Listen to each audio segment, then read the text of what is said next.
Hello everyone, welcome to my weather news channel. Stay up to date with the weather news every day.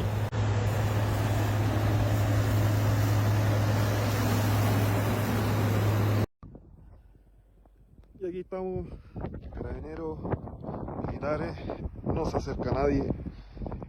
An amount road in the Andes, hundreds of trucks and cars were blocked on the highway that leads from Argentina to Chile. It happened due to a snowstorm.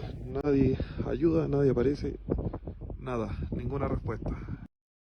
About 500 people have Estamos todos already aquí been evacuated sin from the ninguna ayuda. Argentine side. Cierra. Sí, está bien.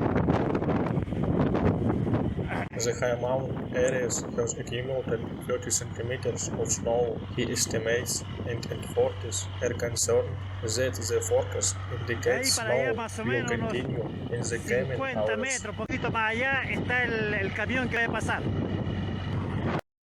Buen día, ¿cómo les va? Temperatures are extreme at the site, and several people are running out of resources such as water and food. Saludos, muchachos. Y está nevando cada vez Wiki más. Health were Tá bom, unable Flávio, to eu pedi advance uns due to comentários heavy do snow that Aqui a completely situação é covered bem the road. crítica, eu liberou para subir, todo mundo subiu.